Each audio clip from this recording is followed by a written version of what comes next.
Okay, well, we are going to go ahead and get started. We're right at the noon hour. So again, if you've not taken a minute and put your name and contact information into the chat, take a minute and do that. My slides are not progressing. So today we are recording today's session. It will be stored on our Canvas page as well as on our YouTube channel. It's a way to go back and review that with any questions that you have.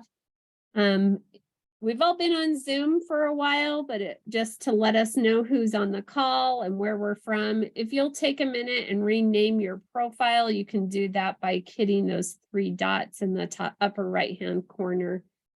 Throughout today's session, if you have any questions or comments that you want to do, you can go ahead and raise your hand, or also just put those into the chat box. Bailey and Kurt will monitor those chats for us. We talk about a lot of sensitive information and with the clients and families that we work with. So please remember to protect their individual privacy. Don't use things like their first or last names or where they're working. If you have any questions about how to de-identify, you can reach out to one of our amazing hub members. They all have an asterisk in front of their name with them. ECHO is a really interactive community, so please remember to just share your story, share your information, share your cases with us. We want to be able to help support each other. Sometimes the jobs that we work in are not always the easiest jobs, and we get stuck on some of those situations. So participation is really encouraged.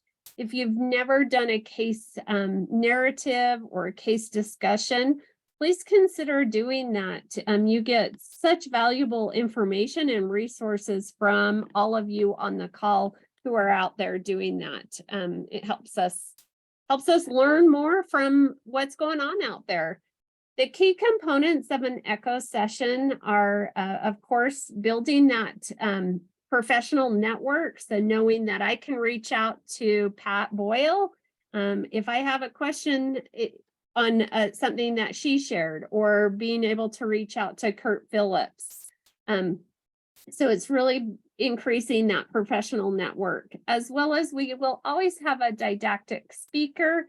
And then we have a case presentation and feedback session where we get some great recommendations on there. Again, just a plug, if you have not taken the time or you really want to do a case study, please reach out to Project Scope at usu.edu. It's really how we learn how to provide better services for the families and clients that we work with.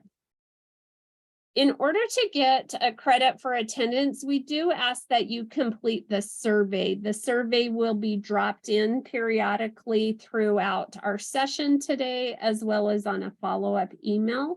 It gives us that information that we can take back to our funders and be able to continue to provide these free of charge for all of us. Canvas is where we store any of our information, our sessions, our recording, any handouts, recommendations from today's case, as well as past cases. So you can email, if you don't have access to our Canvas, you can email us at projectscope@usu.edu, and we will get you an invite to our Canvas page. If you've not followed us on Facebook or Instagram or LinkedIn, please take a minute and follow us on there. We share useful resources, upcoming information about any upcoming ECHO sessions that we have here at the Institute, as well as information that participants share with us. I'm thrilled today to introduce Ryan Winn, who is an occupational therapist. He's going to share some great information with us today. And then just a reminder that our next session will be July 12th at noon, where we will have Eric Christensen sharing with us about care coordination. So I'm going to stop sharing and turn the time over to Ryan. Well, thank you, It's great to be here. Janelle, appreciate you inviting me on. And looks like a great group of individuals. Let me see if I can share my screen. Um, okay. And some of what I'm going to be sharing, Janelle asked me to see if I'd share about regulation in children and how to help with that.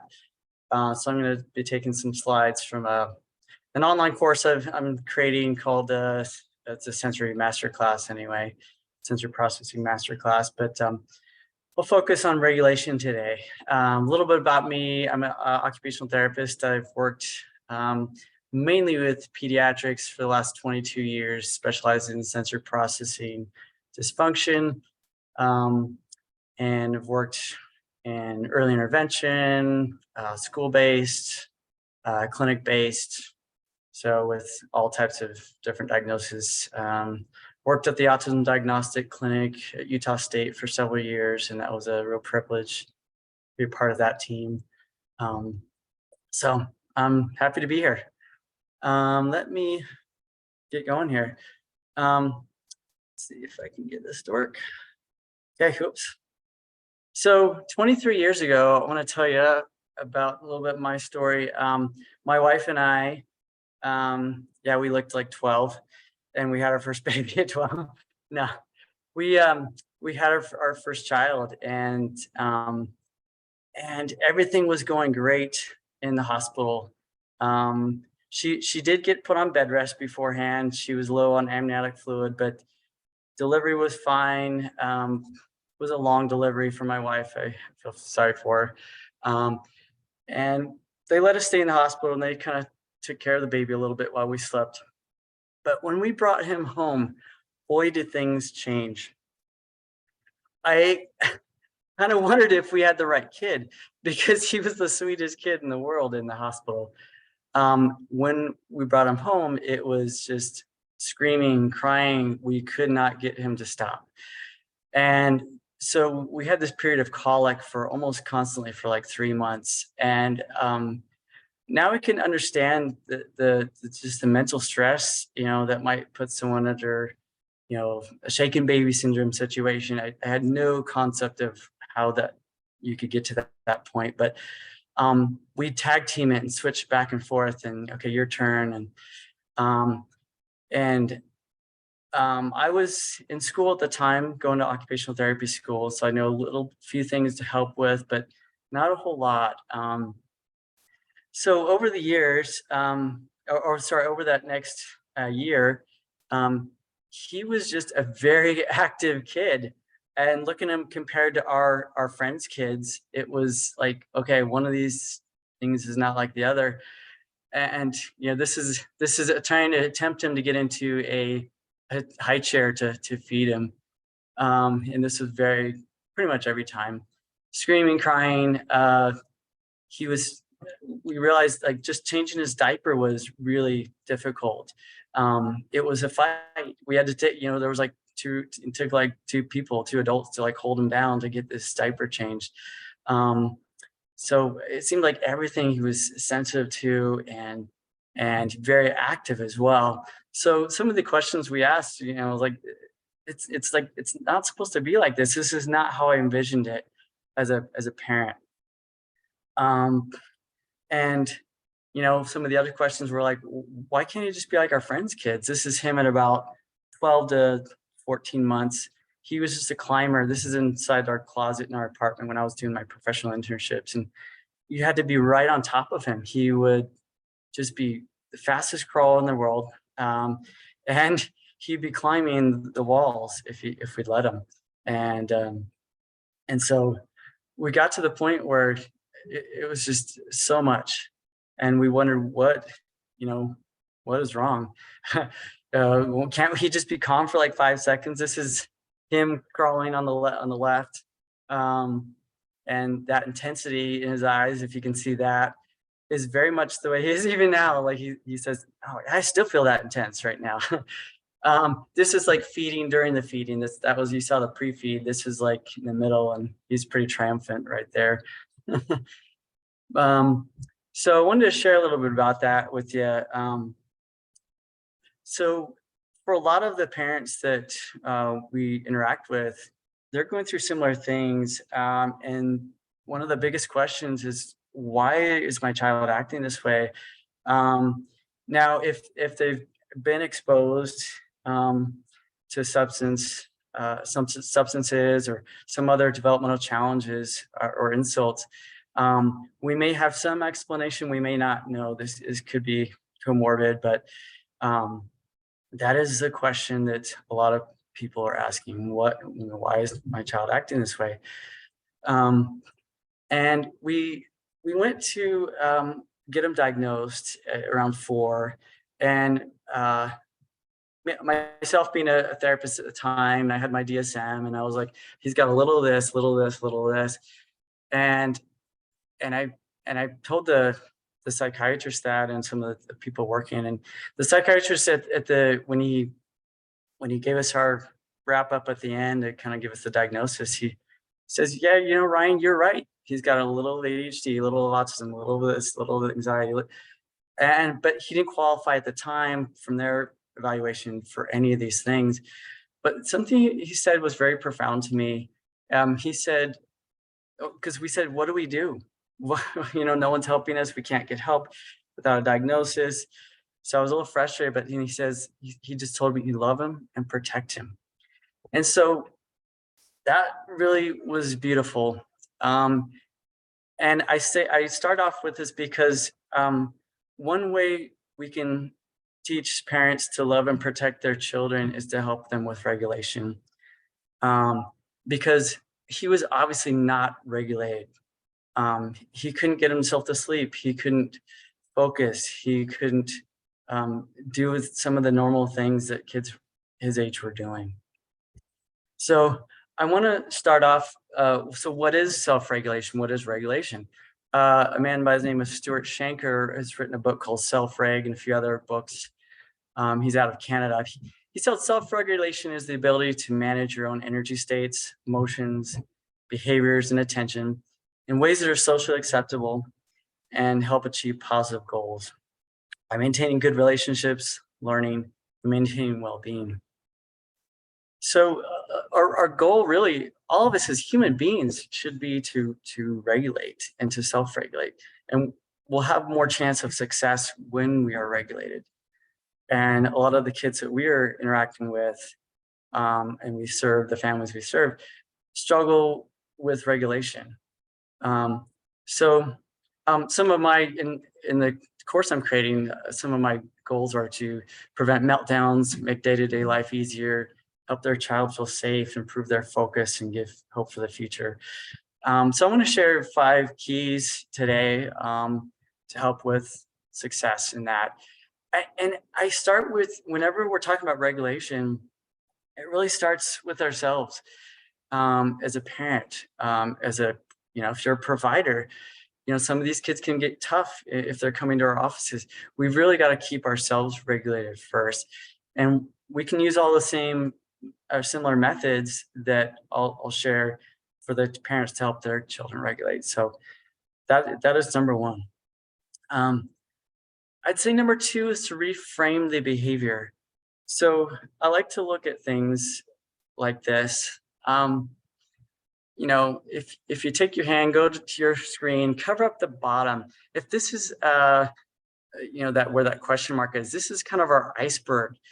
We're seeing the behavior, and that could be screaming, that could be acting out, that could be throwing, that could be hitting, that could be biting. There's a lot of behaviors that we're seeing. And oftentimes that's communication. So behavior is communication. And there's a book called The Explosive Child. Many of you may have heard of it or read it. But the author says children do well when they can. And so sometimes they can't get it all together to do well. When they're regulated, they do better. So sometimes we're seeing this behavior, the tip of the iceberg, and it's a real temptation to always just treat the behavior.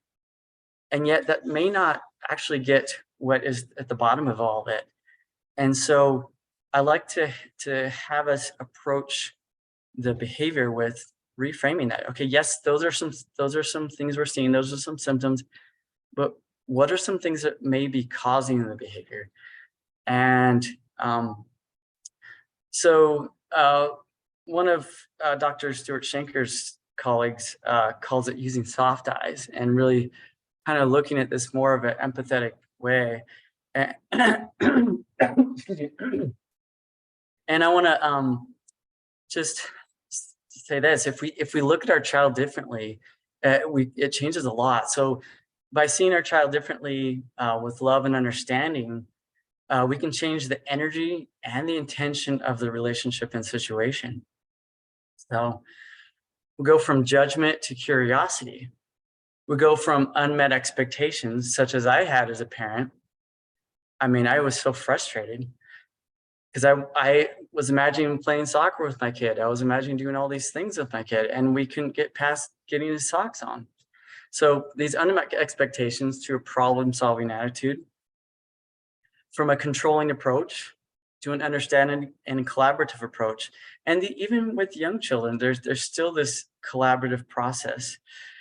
And then from feeling of frustration and annoyance to a feeling of love, empathy, and really importantly, advocacy.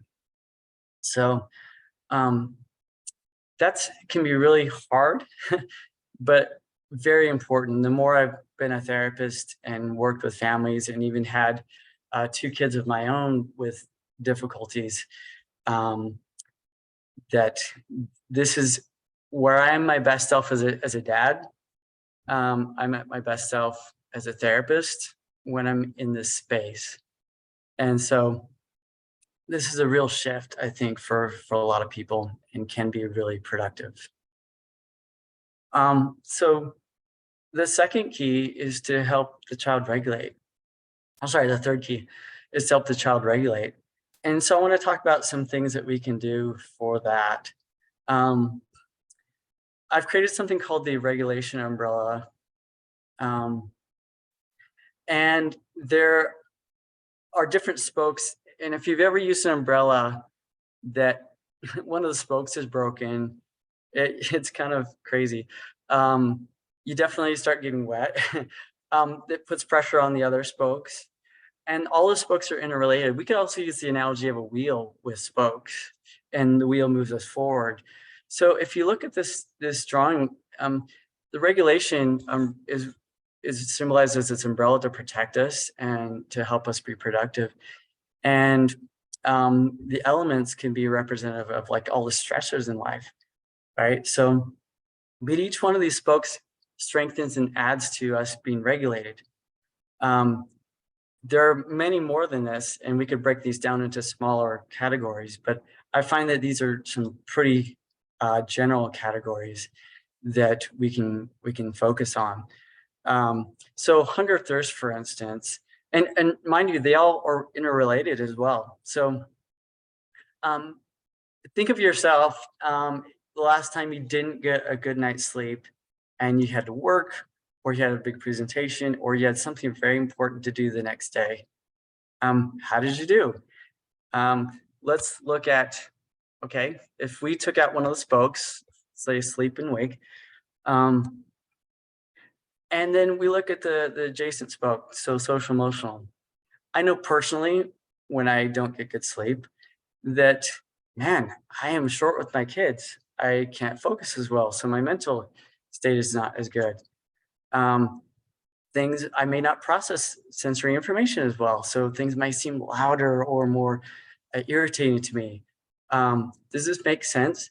They're all related there. So if we start looking at these, hunger, thirst, nutrition, the son I was explaining about, his name is Camden, and he got hangry, if anyone is familiar with that. Hunger and anger, and it just kind of comes all at the same time. So, and even now to this day, Camden, like when he's getting irritated and like frustrated, I'm like, hey Cam, when's the last time you had some food? And he like goes, oh yeah, yeah. And it's amazing instantly that he can change his regulation, even as a 23-year-old adult now. So the very real thing. Some of the research I did showed that hunger and anger, just genetically, some of the DNA is shared there. And so that's really interesting.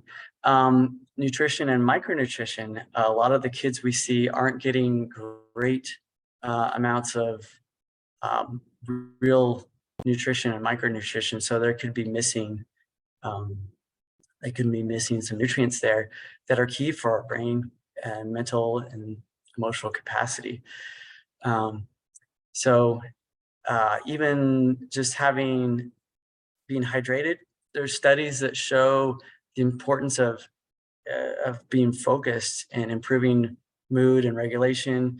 The types of food we eat as well, going back to that, eating junk food, some studies show increased aggression, things like that. So I hope that this is making sense. Sensory processing, we have essentially eight senses. Typically we talk about five in the elementary schools. But all those senses are movement sense called the vestibular sense, and proprioceptive sense is the muscles and joints of our body to help us know where we are in space. And there's another one what we call interoception. It's kind of knowing our body senses. So some of this bowel and bladder, knowing, oh, I've got to use the bathroom, or I'm hungry, or I'm getting hot. Those kind of inner senses of relating to our regulation of our body. Interoception. So, and all these can affect our ability to regulate. So bowel and bladder, some kids get anxious, and that can affect withholding and not going to the bathroom. See a lot of kids with chronic constipation, and that again can trigger back to hunger and thirst and kind of decrease that. And bowel and bladder can change how emotional states we have. Irritability, mental, I'm going to go over it. That one is pretty big. I mean, sometimes we need just some mental things to think about, some stimulation there. That I want to include in that communication, because communication could be its own spoke there, but that can be huge. And just changing that, I've worked with so many kids, when they start being able to communicate, that emotional meltdowns that they used to have can really decrease. So that's a huge state. And we talked about sleep a little bit already, but that can have such a big impact. I worked with a kid years ago in California that he was almost 3, about to turn 3, and we finally got him sleeping with a weighted blanket, and it was the first time he had slept through the night about his entire life, his mom said. And he had almost probably moderate, almost severe sensory processing difficulties. He was really struggling just day to day. And when we got him sleeping better, mom said the sensory processing issues that we were working with was like decreased by half, according to her. And so those can really change all these different things. So social emotional, sometimes, so my son was a kind of very angry child, and that's how he expressed himself. When he got upset, he just got angry. And looking back now, I mean, he had a little bit of anxiety, and sometimes he would get embarrassed, and sometimes embarrassment, anger is a secondary emotion. So he'd go from embarrassed. Once we started understanding this, we just saw the top of the iceberg was anger. And once we started looking below, it was, oh, he's embarrassed by something. He felt stupid. And so if we start addressing that and talking to him, and helping him feel safe and understanding him a little bit, that, hey, we all make mistakes, so just helping him with that helped him. And so we can connect with someone, even just emotional connection can change everything. So And then pain and temperature, that's an interesting one too. As human beings, some people really struggle to stay focused when it's too cold or too hot.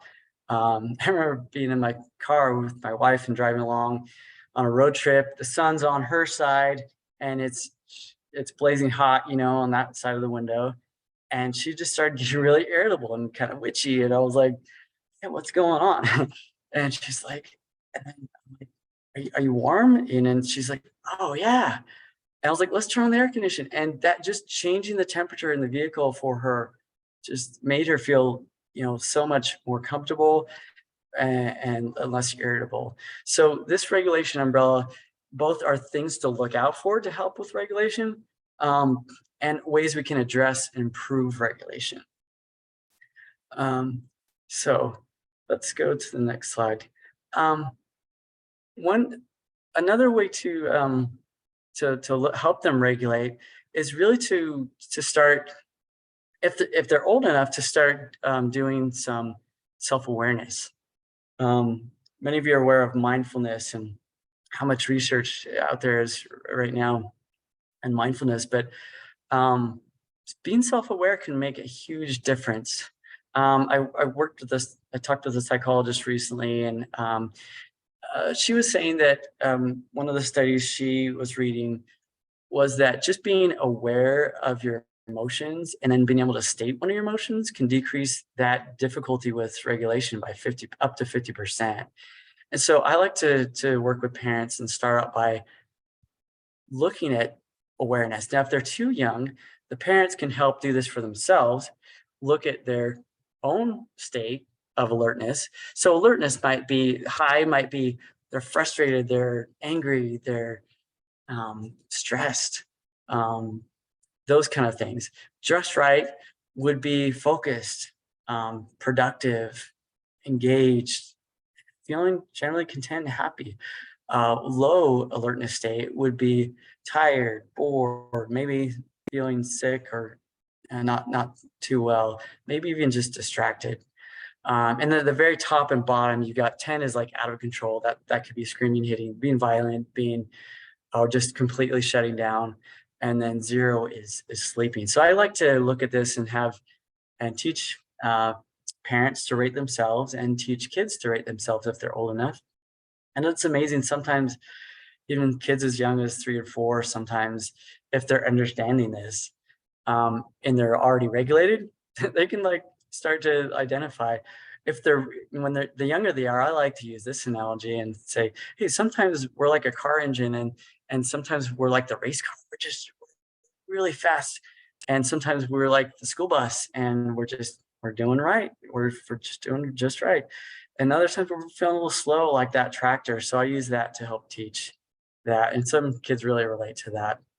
Um, but once they can identify, or once we identify for them, sometimes we need to be the regulators and help them regulate. Just as an infant, you know, if they're almost like helpless as an infant, you know, we got to do the rocking, we got to do the singing, we do this stroking or swaddling to help them stay calm and regulate.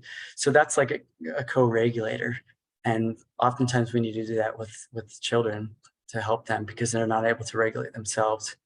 So, and sometimes we struggle as adults to regulate ourselves as well. But so definitely with children, they can often need help. So I want to define sensory integration or sensory processing. Dr. Aging Ayers, kind of the founder really of sensory processing movement and research, said sensory integration is the organization of senses for use.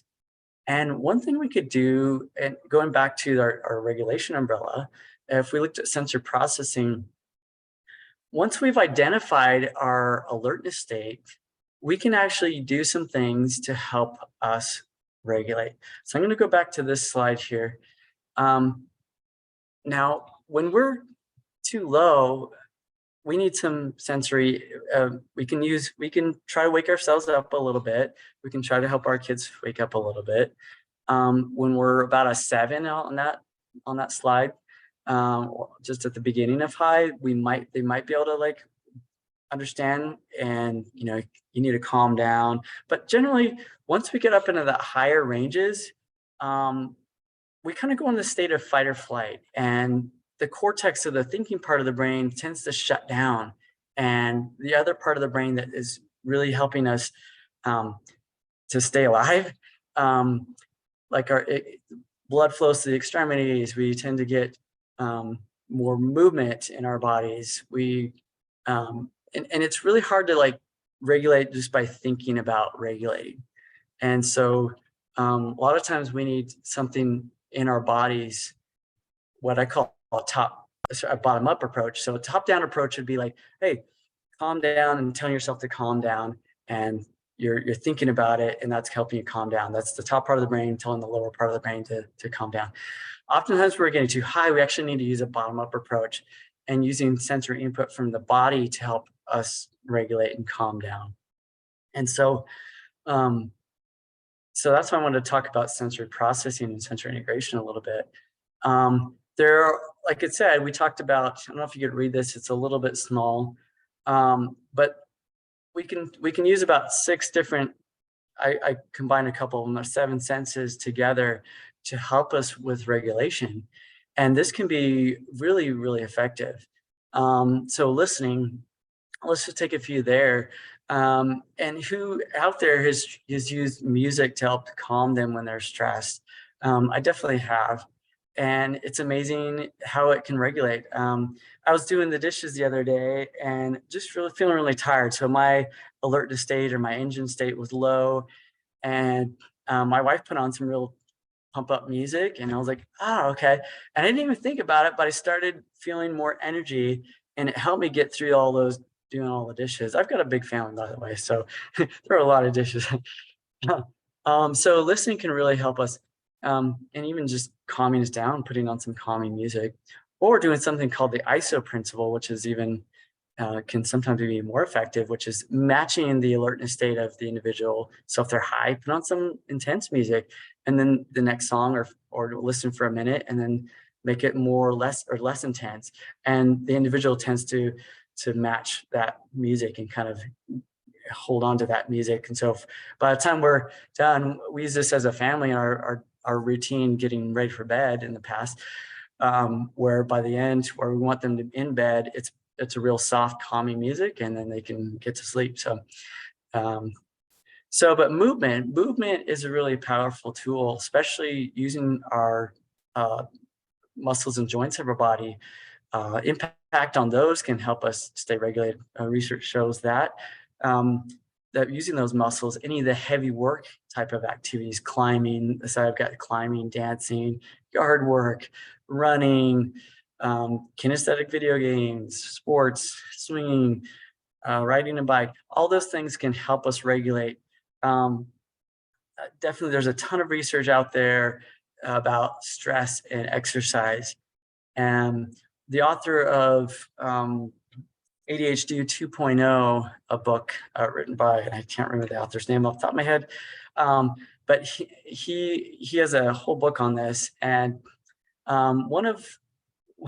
one story he shared, he worked with a group of kids in the alternative high schools, and the classroom, it took them about 2 hours to get this classroom under control every morning before they could get regulated enough to start working.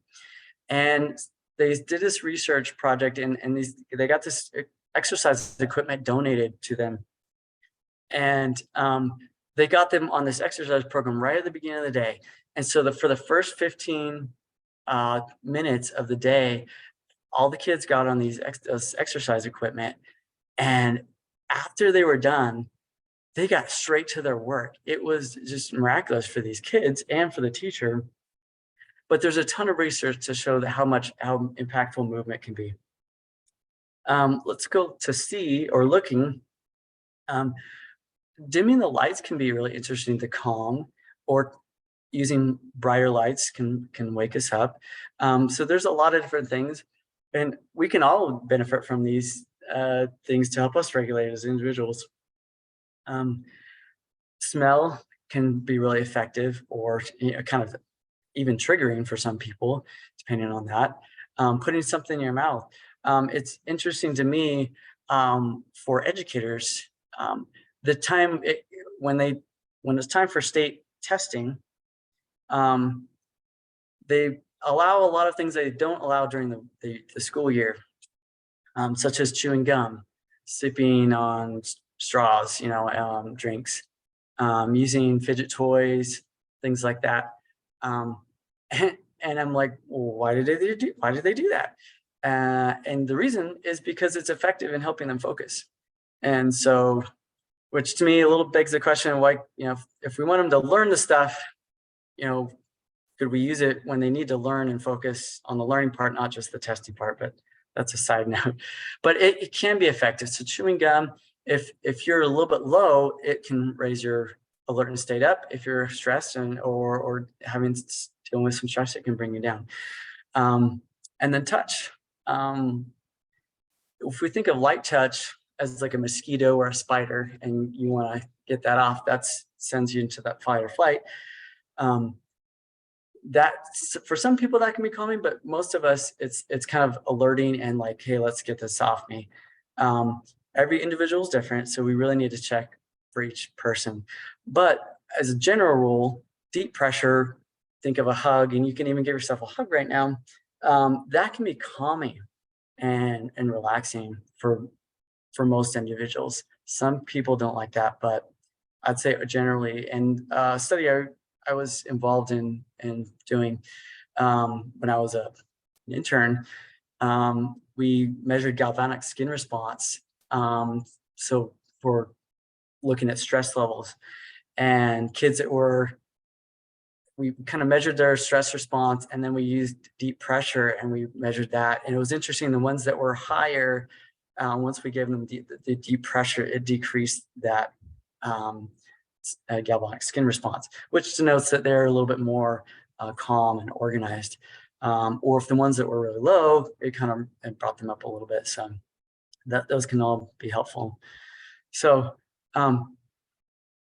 so for regulation, we can really utilize our senses to help get us focused, to get us in that just right level state of arousal, and help with regulation. I like to use a tracker, and I'll have parents look at, okay, what's a general, because everyone kind of knows their self and what a general sense of what they're like in the morning. Like I've got some kids that wake up really slow, and they are probably like a 2 or 3 when they first wake up, and it takes them a while to get going throughout the day.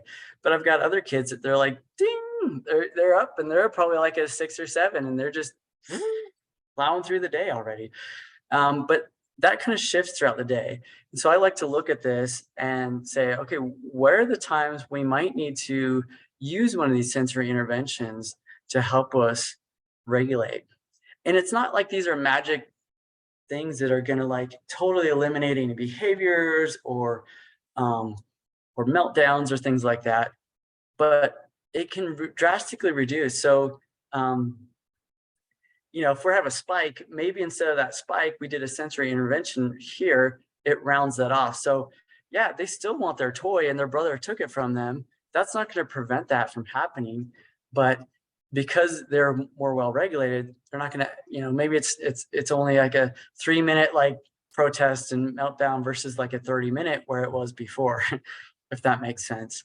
So I like to track this and have them kind of average out what's a typical day so we can plan some interventions. My son Camden that I showed you, when he was younger, he was crazy in the morning. And so we tried every day. We lived near a park, and so we either walked, rode a bike, or put him in a stroller and walked to the park and let him run around, getting all that heavy work for about 30 minutes every morning. He came back much more regulated, and then we were able to go on with the rest of our day. In the afternoon, we did a quiet time. It was sometime after lunch, and he needed his cup was full. He was getting overstimulated, and so we put him in his room. Kind of had some isolated time, and so he could quietly play with, his cars, or he'd and he didn't have the stressors of other people, sounds and things like that. And he came out of that quiet time just almost like reset button for him. And he was just like, oh, he was just right. And so those are the types of things to help, use a sensory, we call it a sensory diet. Diet meaning more of a metaphor, like just as we need certain nutrition to stay focused and regulated and thinking and performing our best, we need a diet quote of sensory input to stay regulated and working our best. So this is the regulation umbrella, and we can use all these interventions and trying to work on some of these. And to me, it's like a upward spiral or downward spiral. I know if I don't get good sleep the night before, I better eat, because man, I will really break down mentally or emotionally, or if I get a couple of these spokes go out, I really start to struggle. Usually one, it's hard enough, but so it can be a downward spiral if they're starting to break or we're not planning for a good intervention with these. So for instance, my son, if we didn't get him to bed on time, mentally I had to know that, hey, I'm not going to be this hardcore behaviorist the next day and try to teach him these skills, because I know he's gonna be a mess the next day. And so I need to be a little bit more understanding, give him a little more focus, make sure I get him eating regularly, make sure I'm connecting with him emotionally. And does that make sense? So we really need to like plan ahead for these. And it can be a downward spiral, or it can be an upward spiral where we're strengthening these and regulation is getting better because we're taking care of sleep. Oh, I realized that, yeah, I need to get him, he needs to eat every 2 hours, or we need to make sure that he's having bowel movement because he gets irritable. Does that make sense? All these things. So we can plan for these, and we can either help the process or it'll be worse. So, the fourth key is evaluating progress. So we start implementing some of these things, and there's many more. We don't have time to go into them today, but after you start some of these, I like you to look at the progress and what things are working, what things aren't. And then the fifth key is really keep trying with love. And again, going back to I quoted myself, that's kind of dumb, but I wrote that out. And I just loved how that was put. So we really just become that advocate for them, and we just keep pushing through, because this is definitely, for a lot of the kids we're working with, this is not a sprint, this is a marathon, and we've got to just help them keep getting to that next step. And I'll give you one example why, because for my son, we would struggle with something, we'd implement something, we get to this plateau part where everything's feeling really good, we've got it all together. There's hiccups here and there, but we've pretty much got a handle on things. Then he goes to kindergarten, or reaches this next milestone, or has this new, goes to, the next grade, and it all of a sudden it feels like everything falls apart again. And it's like, gosh, what happened? We had this all together. We had all these sensory things in place. We had his umbrella working well. And so we gotta, that's my timer. Tell me regulate. We've got to get back to figuring out what things we need to look, what stressors are happening, what are the new stressors, and do we need to look at something else and then tweak things so that we can keep trying with love. This is Camden now. I just want to bring him back full circle. He's 23. He's just started his own business. He is an amazing kid. Anyone that meets him you'll fall in love with him. He's such a great, fun kid and adult. Hey, he's an adult. He's my kid, but young adult. He still has some sensory processing issues and some regulation issues, but man, he's so much more under control now with himself, and he's learning to self-regulate. He still likes to play with his hair. He does some sensory seeking there. He still likes deep pressure, and that he always, and that was one of his biggest things to calm him down. He still gets hangry, but man, he's a successful person. People love him. He's smart, he's intelligent, and he just is a joy to be around. And I just want you to know that this has been an amazing journey for me, and I love to share this because it can really help not only ourselves, especially me as a parent. And I've got 7 kids total, and I have to constantly work on this myself so I can be the best loving parent ever. And then it helps me with the kids I serve and treat, and helps the parents. So anyway, thank you. And I just want to open it up to some questions if you guys have any.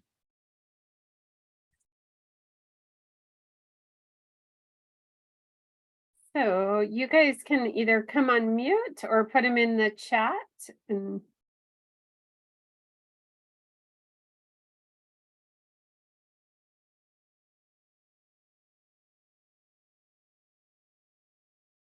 I see Pat going for the unmute button.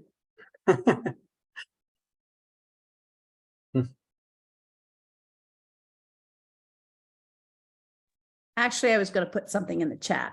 Oh. So Ryan, do you have a contact, and what ages of kids do you see? Yeah, I'm working at Logan Regional Hospital full-time right now. So you can contact us there. I'm producing a online course right now. That's not completed yet. I have a Facebook page that I started.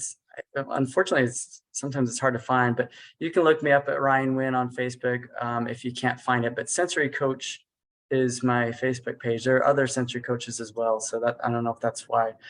And it's just getting started, so maybe I just don't have an online presence enough yet on that. But definitely you can contact me at so my sensory coach email is sensorycoach360. And I could put that in the chat. I think I meant to put that in the chat. I'll put that in right now. sensorycoach360@gmail. So I put that there. And then my Intermountain is ryan.win@imail.org. And you can reach me there as well. So I work with children of all ages, but Intermountain, I tend to work with kids probably 2.5 and above. We have another therapist that tends to treat the younger, more early intervention, 0 to 3. It's just, I can do both, but we tend to split it up that way a little bit. So, but I work with all kids, so, and adults, some adults, because once they turn 18, these things don't go away. And so I've worked with some adults as well. But And then Ryan, I don't know if you see that question. It says, have you seen similar positive results with children who struggle with attachment disorder? yeah, that's a good question. I've worked with several kids with attachment disorders.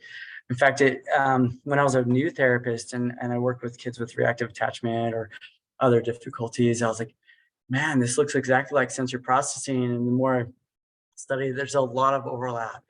In my full presentation, I call it alphabet soup. You know, we have all these different diagnoses, ADHD and ASD and you know, all these letters, and you know, which one is it? And sometimes it can be sensory processing dysfunction, SPD separate. Sometimes it can be autism separate. But most of the time there's like some overlap on a lot of these. And so attachment disorders, a lot of kids with attachment disorders and, you know, that are in the foster system have a lot of sensory processing issues, and they most of them have some kind of regulatory issue. So for sure. Thanks for asking that. That's a good question.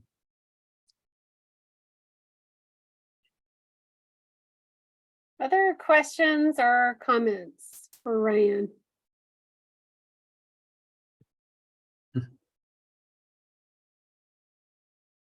We might all be hangry since we're at lunchtime, Ryan. Yep. We can't process it. Kurt put in the chat that that was him and some sleep issues too. So Yeah. When you don't get that sleep, which hasn't happened for about 29 years now, you get a little hangry as time goes on. Great presentation, Ryan. Thank you. Thank you, Kurt. It's great to see you. Good to see you. I think you have less to blame on those kids now. Most of them are grown up, aren't they? I still have a 12-year-old at home, so. All right. We'll let it slide this time. Eric, it looks like you Okay. came unmuted. I unmuted. I just really appreciated the comment about like the road trip and, just saying sometimes you need someone, even as an adult, to point out to you that you're acting in a certain way, or, point out to you that maybe you need to stop and take a break, or you need the temperature adjusted or something else. And so I appreciate hearing that, because I realize I can be a classic jerk sometimes and not realize I'm being that. So when someone points that out, it brings it close to home that, I'm 55 years old and I don't get that I'm acting a certain way. So I think being able to take that back and say, wow, when you're a kid and you don't really get what's going on and you're, have these, hypersensitivity type issues, getting a handle on that is a lot of work, and it takes a lot of work on everybody's part. And so I think it's really terrific to be able to have, you look at a sensory diary, you look at that ability to, fill out answer a questionnaire that the OT sends to you, and really evaluate your kid and answer that honestly, and then feel like you have some options or some choices. And I always equated my 27-year-old has type 1 diabetes, and we had to be very, when your kid has diabetes, everybody has diabetes in the family. And so I realized that, when you have a child with these type of issues, you all have to really, work on that. And there's no easy answer.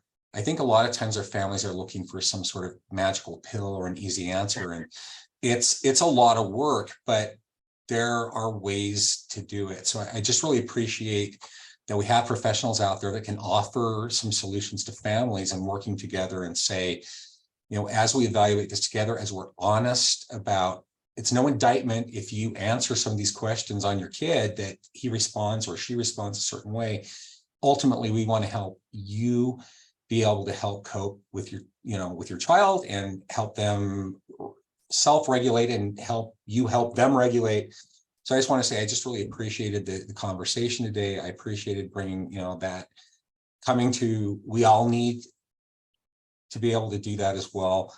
And knowing that there's help and solutions out there for, these kids who experience this stuff. Because at the end of the day, we all think we're edgy, we all think we're cool, but we all just want to have some peace and some sleep and, some quiet moments as a family. And I think this gives everybody hope. So I just really appreciated your presentation. Thank you. Thank you, Eric. I appreciate what you said. Yeah. And I know I'm constantly trying to work on my own self-regulation. I saw a 6-year-old the other day. We do a little family routine at the end of the day where we read some scriptures together and have a little family prayer and everything. And the kids were all going crazy, and it took me about 10 minutes just to get them all sitting down. And so my cup was full. I was overflowing, and I finally get them quiet, and I'm starting to read, and my 6-year-old blurts out something thinking she's cute and funny. And I just I lost it. And I went to go cover her mouth, but I hit too hard and she's crying. And because I didn't regulate myself, that caused this dysregulation in her. And, so it's this constant reminder to me, okay, what can I do to stay focused? And naturally our nature makes us so that when the threat level goes up, that could be the meltdown or whatever, our threat, response goes up as well. So if we can be the adult and say, okay, this, we need to take a breath, get back to in a just right level, then we can deal with the situation better. So yeah, but it's a constant reminder to me to do that. So, but thanks for your comments, Eric. Yeah. I'm off mute, so now I can talk. So there was I can never remember the book. I can never remember the tape, but I used to have a lot of parents listen to it who were struggling with their children who were dysregulated. But the bottom line is the child needs an adult. And it doesn't matter if it's a mother or father, they need somebody who anticipates where that child is going. And those kids that are sensory messes, if they have somebody that understands them, I think the success rate is huge. Whereas if you just get angry at your kid because they're hangry, you know, I was surrounded by hangry people. My 2 kids and my ex-husband were hangry people, and I could never understand it. But I understood it enough to always have food with me everywhere we went. I had food, to the point where the 40-year-old and the 34-year-old, and even sometimes the ex, thinks I have food on me. So, you know, I think it's very important to have that support, and you do get better. Thank you. Yeah, no, that's great. Good to hear. I mean, that we're all in this together, right? And it does affect us. But, Yeah. well, Well, Ryan, I want thank to you say so I want much. to say thank you. Yeah. And you are more than welcome to stay on for a case presentation, but I know you probably have to jump off and get ready for your next client. So I appreciate all your insights and help with that. Okay. Thank you all again. I appreciate you inviting me on. Okay. Take care. All right. So our case today is one that was brought up in a, can everybody see my screen? In a conversation here at the Institute, and they were asking me some help and support, and I said, you know, I don't know the answers, but I know some amazing people that will be able to help us. So I got some basic information from the provider who serves this family. So I'm going to share it the best that I can. So a little information about this kid. She's an 8-year-old little girl right now. She lives with her adoptive mother, and she has lived with her since she had been discharged from the NICU with the diagnosis of NAS. She had exposure of heroin and alcohol, and she's also a carrier of Fragile X. But when they have done that diagnosis or whatever the genetic testing, they were told that it is not really associated with deficits. But the mother state that the neurologist or the specialist who met with this mom states that it because of a combination of the substance exposure and this diagnosis or a carrier of Fragile X, she's more susceptible for greater impact and delays. She has attended a school for special needs, and she does have a classification of developmental delay that this might be the last year that they can use that. And so they are worried that she's not going to get the services because they don't have another diagnosis right now. She has been kicked out of school 3 times for behavioral issues.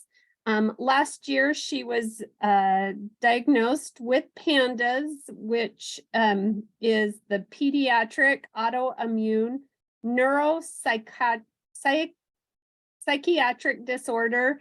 And they have currently got her on some antipsychotic and mood stabilizers to help with that. So that's a little bit of background on the case. Mom's main area of concern is just her returning to school next year as she starts the school, her aggressive outbursts. And one of the things she really would love to have some help on is helping the school address some of her special needs. So some of those behavioral concerns, and some of the things that the mom just doesn't feel like the school is helping to support her. Mom is really reporting that she thinks that anxiety triggers the outbursts. Recently, she's been preoccupied with death. So if mom or her get any kind of ailment, so like a headache, that's turns into a brain tumor and that the mom is going to die or she's going to die. So she really has this being preoccupied with death. They've not had a death in their family recently, so mom is unsure of why that is kind of coming up. They have tried throughout her 8 years of life some ABA therapy, which mom reports was not very helpful. They have tried some diet changes, some acupuncture, which mom really felt like the acupuncture and acupressure were super helpful with that. They've also done some in-home one-on-one therapy, tutoring, and music therapy, which the child loves. They do outpatient occupational therapy. I don't know, maybe they do it at Logan Regional. They have tried a calm spot in the house. They do some deep breathing and reflective listening. Again, mom has been really frustrated with the school district or the school because they have done some restraining when she has those physical outbursts. So she really feels like that has been disastrous and really worsens that behavior. Some information that mom was looking for, or the team was looking for in these, is any suggestions or insights that may help this child. Some suggestions to communicate with teachers about how to help with that emotional regulation. I almost want to share Ryan's umbrella and send that to the teachers on that. And then alternatives to restraint if the behavior comes unsafe. So since we are a small group today, I'm going to ask Bailey if she will take notes for us. And we're just going to take these questions or community discussions kind of one-on-one and do it in a group. So does anybody have some suggestions or any insights that might help with this child overall? And feel free to just unmute or put it in chat. Is she in special ed right now? So she currently is in special ed, but they have taken away, she is mainstreamed in the school system. So my question is, how big are the classrooms? Are there charter schools in your area? Are there, smaller schools that she could enroll in? Oh, that's a good. We do have some up here. I don't know if mom has thought of that or done that. So this is just a general school district, regular school. Okay. Regular school, yeah. And she has an IEP in place, and she's in special education. She's just getting math and reading then and mainstreamed into regular classroom activities. Yes. Mm-hmm. Does she have recent testing to show how she's doing in some of those things? So do we have current IQ, current, executive functioning testing, all of that other stuff that the school would have done? So she would have probably had it done when she was in kindergarten, and right now she's 8. So she may be coming up this next year. She's hitting 3rd grade this year. She'll be hitting 3rd grade. Yep. When does this? My ex-wife is an elementary school principal. I'm just going to say that I know quite often, I don't say schools are lazy, but they're limited so often with what they can do because of limited personnel. But I think mom needs to push to have some additional testing done if they haven't done it in a while, because I'd be curious to see, are our scores better now than what they were in kindergarten, or are we the same or whatever? It's really an easy, smug answer a lot of times to say, oh, well, we don't think you are still going to qualify for an IEP because we're mainstreaming you for, most of your day. You're not in a self-contained classroom or whatever. But there's no testing necessarily to back that up because no one's taken the effort or no one's pushed that effort to get that additional testing. So I'd be curious to see if they have done some of those additional tests more recently than at entrance to kindergarten. Okay, so advocacy for some extra testing. And- Anybody? Are they tied into Utah Parent Center either? Because when you have those snags with IEP, usually there's a district representative through Utah Parent Center who can help you advocate. I like that because parents either don't ask for enough or they ask for too much. You know, they go in thumping their chest and say, I have a right to X, Y, and Z, when you only have a right to X and not Y and Z. And so sometimes consulting with Utah Parent Center and having someone go into those IEP conversations can be incredibly helpful to ensure you're getting everything that you should be entitled to, but not pushing the ticket for more than what is a reasonable accommodation for what the district can offer. So that could be a kind of a help to have someone in your pocket as well. That's an ongoing kind of consultant for you with that as well. Okay, those are great ones. Melanie, you have your camera on. Do you have any ideas or insights? She's like, I'm going to turn my camera off. No, I'm not going to turn my camera off.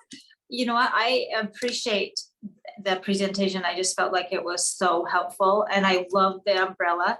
And I don't work with children that old, and so I've actually just really loved hearing the suggestions, like really good suggestions. So I really don't have anything to add. Okay. Nancy, any insights or suggestions that you have? Nope. Okay. Oh, I don't work with kids that old either. One thing I was thinking about though, when suggestions in the classroom, I know we're not there yet, but maybe finding her a safe place where she can express those emotions, maybe have a beanbag chair there that she can beat on instead of hitting another child. Or, you know, maybe one of those blow up clown dolls that you can punch to get some of that excess energy out instead of hitting another child. Yeah, that's a great idea, especially since it does sound like they've used that calm spot at home. Does anybody have any ideas how mom might approach that with the teachers? Is that an unreasonable accommodation? Can I pipe was in just again? gonna say, No, sorry. whoever was talking, go first and then I'll pipe in. Tiffany, go ahead. My son was, gosh, I don't even know how old he was at the time, but he was probably 7, and we took him to an occupational therapist. Maybe he wasn't quite 7. Anyway, he was in 1st grade, and he had 2 teachers, and his first teacher was just angry all the time. She treated the classroom horribly because she had tried to apply for 3 principal positions and didn't get any of them. So then she was stuck teaching, and she was just horrible. And anyway, we had him in occupational therapy, and I got to the point where I was so frustrated. I took in every single test that we had received from the occupational therapist, everything. And I went in and I said, okay, here's the situation. My son has this, and this, and he is struggling in your classroom. And I outlined everything using those documents as proof, so to speak. And I just told her, I said, he needs this accommodation, he needs this accommodation, and he needs this one. And if it doesn't happen, then I'm going to pull him out of your class. And I was just completely blunt. I was open, and I just said, this has to happen for my child. And it changed things. You know, he was able to do what he needed to get hit. One of his things was noise. His ears hurt when it gets too loud, like literally painfully hurt. And so I was able to say, if the classroom gets too loud, if he comes to you and says, I can't handle the noise, he needs to get out of the classroom. Let him wander the halls for a minute, even just sit out in the hall, do something that gets him away from that noise. And that helped immensely, you know. So I think just being completely open and blunt with the teacher and give what you know and just express your concern for your child, I think that goes a long way. Yeah, I think that might be kind of what you were talking about, Eric, having that parent provider from the Utah Parent Center come and help be that advocate, because Tiffany, you're great at being that blunt. I don't know that most families would be that blunt. So maybe Eric, you were that connection with. Well, and I was going along those lines because I'm going to approach it from a parent perspective, but also from an educator perspective. So my ex-wife is currently a principal, but she taught first grade for a lot of years. We had to advocate for my 25-year-old who has type 1 diabetes, and we only had a 504 and a health plan for him. But, you know, on our 504, you know, when he was having low blood sugar, I mean, we had to advocate and say, you know, we had some teachers who would say, oh, he's faking it because he doesn't want to take a math test. We're like, make him test his blood and show you his glucometer. I mean, we had to go in and be pretty blunt with this stuff. And my ex-wife was no wilting violet. She'd flat out say, you know, look, this is the way it's got to be. And the, you know, the teachers would pretty much, you know, it was nothing unrealistic, would just say, this is what we need to do, and go in there, not making unrealistic demands and not being accusatory with the teacher, but saying, these are some things that need to happen. If mom is shy or doesn't have that courage, having an advocate like Utah Parent Center can kind of help you to have that courage to help negotiate what needs to be on that IEP. And if for some reason they determine she no longer qualifies for an IEP, do her medical conditions qualify for a 504? Because that can give you accommodations to help with testing, with situational pieces. Do you need more time to complete a test? If things get wonky and she's having a meltdown, is she able to take the test at a later time? Some things like that you can put into a 504. From an education standpoint, when my ex-wife was teaching first grade, I remember one year she had a young lady with autism spectrum disorder. And that little gal would have a meltdown. And Teresa would have to say to her, you know, Sally, I need you to go to your special place for a few minutes. And Teresa had a place in the back of the room that was a desk that kind of faced, you know, the wall, and there were some books and things back there, and this young lady could sit and she could read a book for a while and calm herself down, self-regulate. And then when she was ready to come back to the class, however long it took, she could come back to the class and get caught up with whatever she was doing. So I think having that place in the classroom is not unreasonable. And I think it's something, it's doable. It's not something that costs the district any money to do anything like that, and see if it works, and, you know, and give it a try. Yeah, those are great suggestions. Jennifer, how about you? Do you have any suggestions, ways to communicate with the teacher to help with emotional regulation?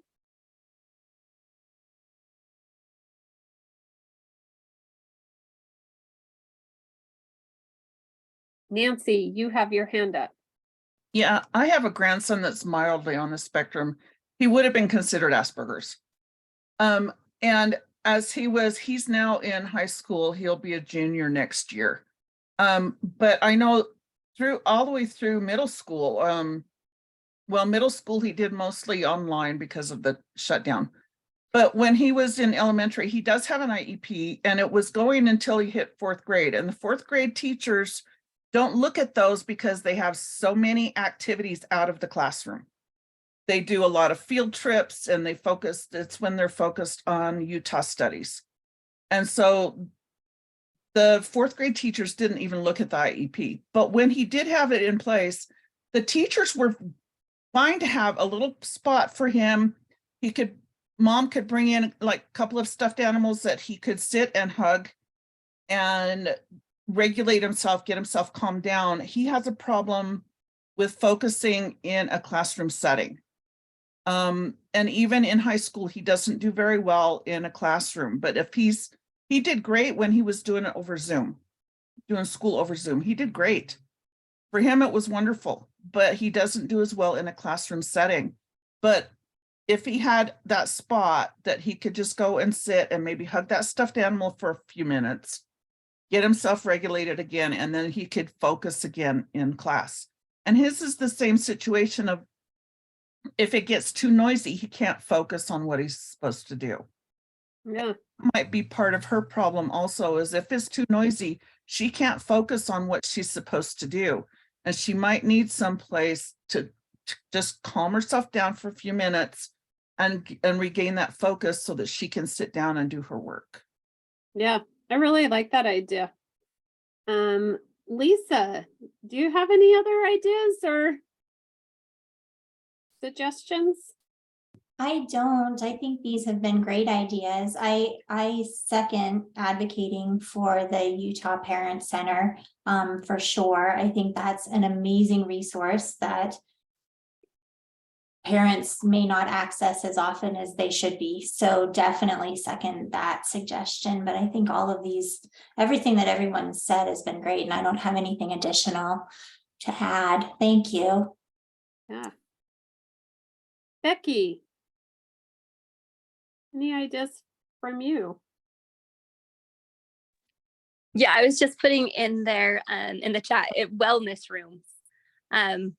We had Tammy come and talk to us, I think it was February, about the wellness rooms in Washington School District. We used those and they were so helpful. I know they don't have too many up here in Logan, but and then also you were talking about her losing her developmental delay diagnosis for her IEP. I have used a PANDAS diagnosis before for a 504 to help get some of those accommodations. So that might work too. Oh, great. Thank you.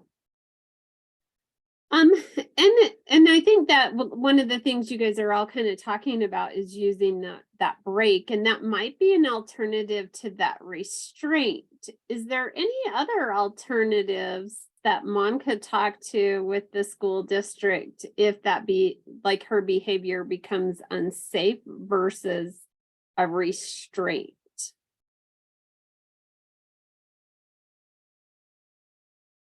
And I think the wellness rooms, Becky, like you mentioned, that's really one of the things that why they put those into place with it. Pat, you leaned forward. It looks like you're coming off mute. I'm trying to read those nonverbal cues. Well, I have lots of suggestions, but I think, okay, so it starts with early intervention and having parents learn how to advocate for their child. And I think that is essential. The child is not bad. The child is telling you something through their behavior. So that's number one. And obviously we've got a really invested mom. She's had this baby since discharge from the NICU. I only obviously work with infants, so I know nothing about any of this, except I happen to follow a lot of families after they leave. And I also get exposed to families in their home. And I had one family who's still involved, and she does a hybrid approach to her schooling so that some of it's done at home and some of it is done at school. And would that work for this little one, especially if she gets overwhelmed? Is her sensory system being overwhelmed with noise, smell, sight, and she's trying to do a test or she's trying to, focus. So I have seen that succeed in the home, and whether that could be negotiated, but to get kicked out of 3 schools, that's pretty bad. And then to be restrained. It's the same school 3 times. Well, still, that's bad. And like for the kid, Yeah. that's not. And then to be restrained, man, is that legal? Is it? Yeah, I mean, that just reinforces her negative sensory experiences. Yeah. They have to use certain holds that they're trained on and things like that are non-injurious, but they can restrain a child if they feel they're going to be injurious to themselves or to other kids to try to help, flailing child or something like that. But she doesn't have cognitive issues. So it's not like she's doing well. I mean, if she can talk about death, I mean, she's not. So again, can you get through her sense? Because, I see obviously children who are nonverbal, who, have cognitive issues. Those kids are tough, but this is a child that has hope, hopefully. Yeah. Is she getting behavioral health counseling? I can't remember in the preamble that you gave. Is she receiving some counseling or therapy or anything like that? So currently, right now, she's doing music therapy and outpatient occupational therapy. They have tried, like I said, some counseling and ABA, but mom did not report that she felt it was super helpful. So it may be that just seeing if there was a different agency or place that you could go, because sometimes you don't mesh with a counselor. And do you know what the insurance status is for this family? they do have insurance. I believe they have insurance. So it's not like foster adoption where they're on Medicaid or something like that. I do not believe so. Okay. Is there, they do, is there something different? Well, Medicaid has a mental health carve out. You're generally going with the behavioral health agencies that fall under your Medicaid, and sometimes that limits you where you can go. Whereas, on an insurance plan, sometimes you may have different choices. With Medicaid, if the carve out provider, let's say it's Bear River Behavioral Health or something like that. If they feel like they cannot provide the service for you, they can give you a referral to out of the carve out to go get those services under Medicaid. But regular insurance, you would just look up, a panel provider and go to that, to that provider.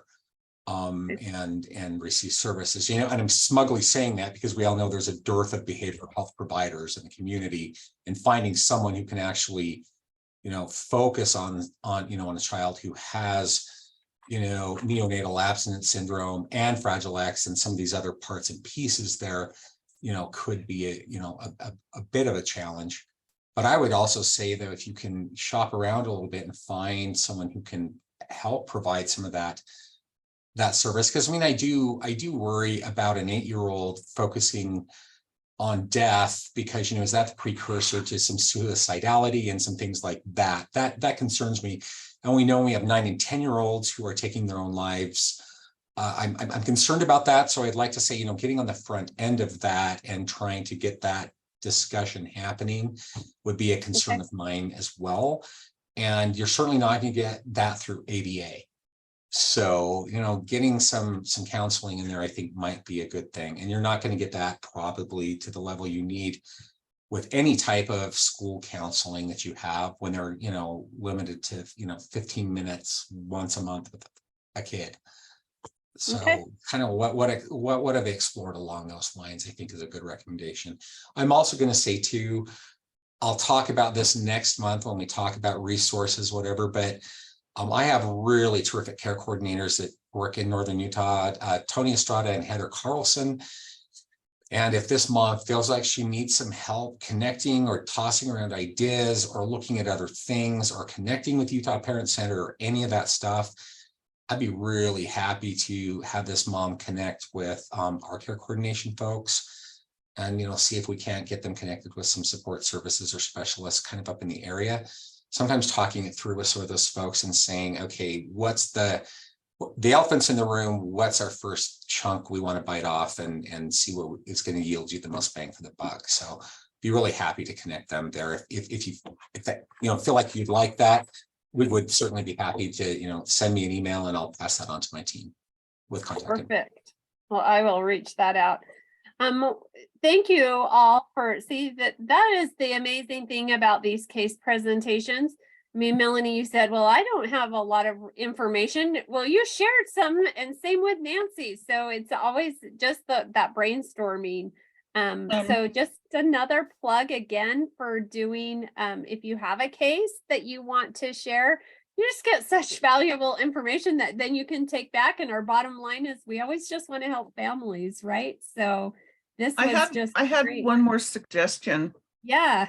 Thought of, what about a weighted vest?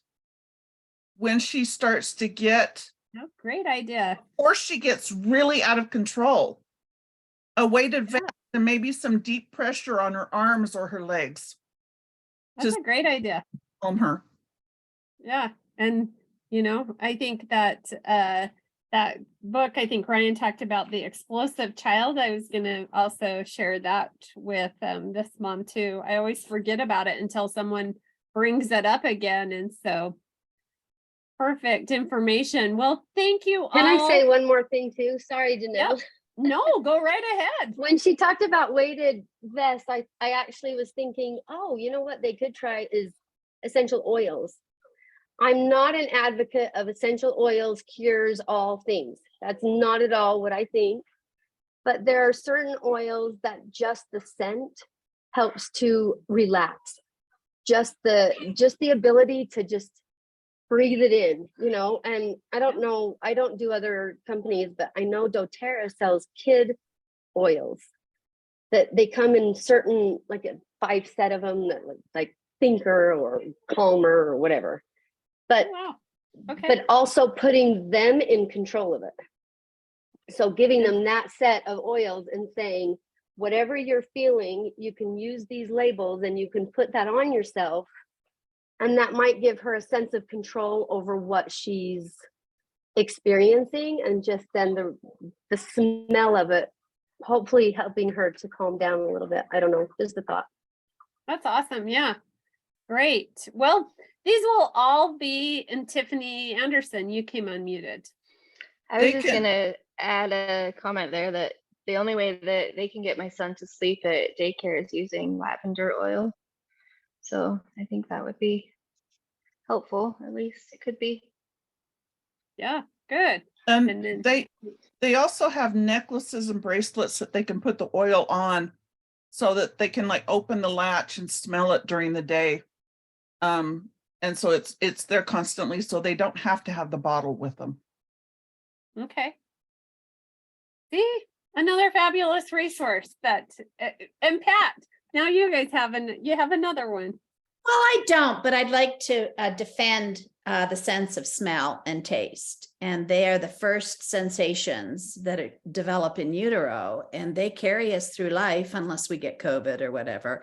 But I think tapping into that, I mean, that's not woo-woo, that is legit. And they have done research on kiddos, I think it's in the NICU, smelling strawberry and increasing their ability to eat. So it's not bogus. And I love essential oils just because I like the smell. But I think those are the kinds of things that can be dismissed, and we should not dismiss it.